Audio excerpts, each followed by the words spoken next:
नमस्कार दोस्तों, A to Z GK and exam alert में आपका स्वागत है।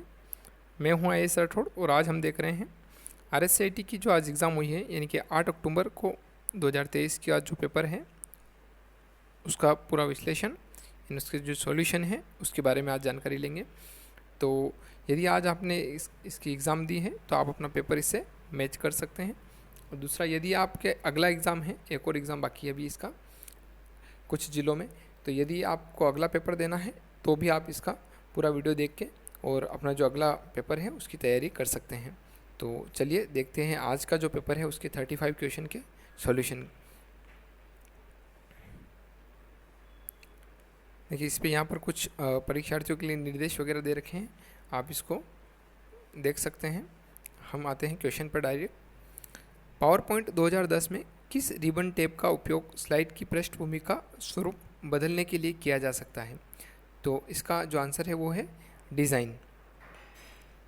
हम बहुत ज़्यादा इस पर डिस्कस नहीं करेंगे, जो आपके आंसर हैं, जो ऑप्शन है उन्हीं पर हम जाएंगे और आप अपना अपना जो सीरीज़ है उससे आप इनको मैच कर सकते हैं। देखिए, आप यहाँ पर ये जो सीरीज़ है ये है डी सीरीज़। तो यदि आपकी ए है या बी है या सी है तो आप जो अपने क्वेश्चन हैं उन क्वेश्चन के जो आंसर हैं उसके अकॉर्डिंग आप इसको मैच करें। ऐसा नहीं कि आप A B C directly check कर लें। ये डी सीरीज़ का हम यहाँ पर कर रहे हैं, तो आप क्वेश्चन को चेक कर लें एक बार। फिर हम देखते हैं अगला सेकंड जो क्वेश्चन है वो पावर पॉइंट 2010 में स्लाइड शो टेप का क्या उद्देश्य है? तो इसमें क्या है, प्रेजेंटेशन को दर्शकों के लिए सेट करने के लिए ये यूज़ किया जाता है। फिर अगला, साइबर सुरक्षा के संदर्भ में फिशिंग का जो शब्द है उसका क्या मतलब है? तो फिशिंग का जो मतलब है वो धोखाधड़ी एवं सेंसिटिव जानकारी के लिए ईमेल या संदेश जो व्यक्तियों को भेजते हैं उसमें पूरा डेटा मांगा जाता है, तो हम उसमें अगर पूरा डेटा भरेंगे तो फिर उसका मिसयूज़ होता है। अभी आगे देखिए आप अगला, भारत में निम्नलिखित किस एक्ट का उद्देश्य विशेष रूप से कंप्यूटर प्रोग्राम की अवैध प्रतियों के नियंत्रण और विनियमन को नियमित करना है? तो भारतीय कॉपीराइट अधिनियम 1957 इसका आंसर होगा। फिर अगला है, आगे देखेंगे हम, विंडोज़ ऑपरेटिंग सिस्टम में सिस्टम रिस्टोर पॉइंट किस कार्य के लिए अनुमति प्रदान करता है? तो इसके लिए हम सिस्टम को पिछली स्थिति में वापस ले जाएं अगर समस्याएं या त्रुटियां होती हैं, यानी कि roll back the system to a previous state if issues और एरर्स अकर। फिर अगला है, एक्सेल 2010 में फाइंड एंड रिप्लेस जो डायलॉग बॉक्स है उसके लिए शॉर्टकट कीज पूछी गई है कि शॉर्टकट जो प्रयुक्त होता है वो क्या है? तो कंट्रोल F। फिर अगला नेक्स्ट क्वेश्चन है इसका, एक्सेल वर्कबुक में नए वर्कशीट डालने के लिए कौन सा कीबोर्ड शॉर्टकट प्रयुक्त होता है? तो ये इस ऑप्शन, वैसे तो ऑप्शन डाउटफुल है, लेकिन आप ये करके आए हैं तो इसको माना जा सकता है, और या फिर इसको डाउट में यानी कि आपको बोनस मिल सकता है इसका। फिर एक्सेल 2010 में एक चयनित रेंज के लिए ऑटो सम करने के लिए कौन सा कीबोर्ड शॉर्टकट प्रयुक्त होता है? तो अल्टर प्लस इक्वल ये आपके प्रयुक्त होता है। कौन सा प्रिंटर डेटा या छवियों को कागज़ की सतह पर तेज़ गति से स्याही की छोटी बूंदें छिड़ककर प्रिंट करता है? इंक जेड प्रिंटर इसका आएगा आंसर।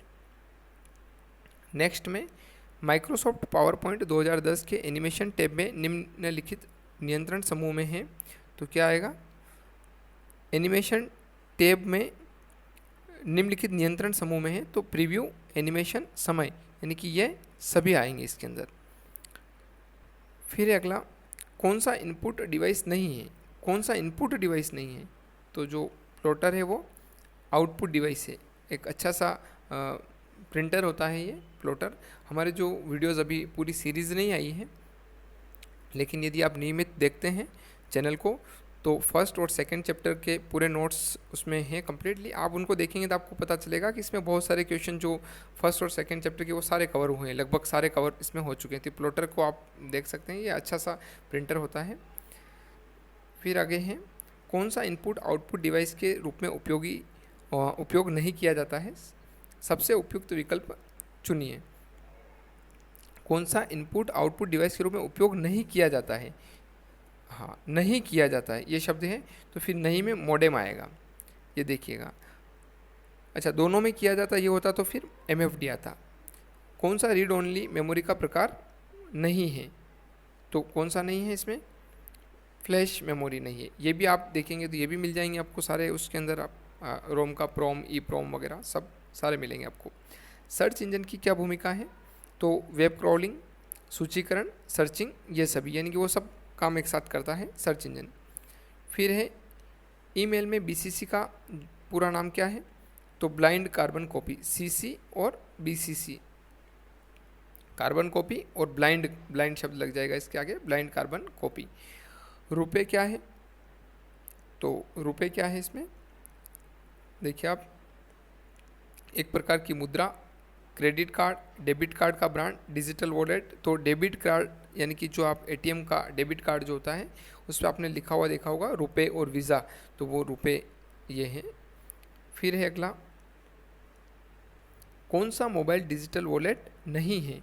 तो कौन सा नहीं है? फ्री चार्ज है, मोबीक्विक है, एयरटेल मनी भी इसको मान सकते हैं, ये थोड़ा सा डाउटफुल है लेकिन इसको मान सकते हैं। तो इनमें से कोई नहीं वाला जो ऑप्शन है वो आपके बिल्कुल नहीं है। कौन सी ऑनलाइन शॉपिंग वेबसाइट नहीं है? तो फ्लिपकार्ट है इसमें, अमेज़न है और जबोंग भी है, यानी कि कौन सी नहीं है? तो C वाला ऑप्शन अपना सही होगा, ये सब है। फिर निम्नलिखित में से कौन सी सोशल नेटवर्किंग साइट नहीं है? तो फेसबुक तो है, इंस्टाग्राम भी है, लिंक्डइन भी है, यानी कि गूगल सर्च जो ये सर्च इंजन है, गूगल सर्च क्या है? सर्च इंजन है, ये आप ध्यान रखें।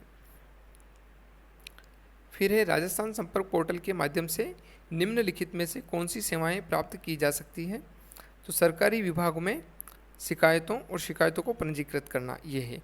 बाकी आप इनको ऑप्शन को पढ़ सकते हैं, मैं सारे ऑप्शन नहीं आपके लिए पढ़ रहा हूँ यहाँ पर, आपके पास पेपर है यदि तो आप सारे ऑप्शन को पढ़िए उनमें से और आप अपना मैच कर लीजिएगा।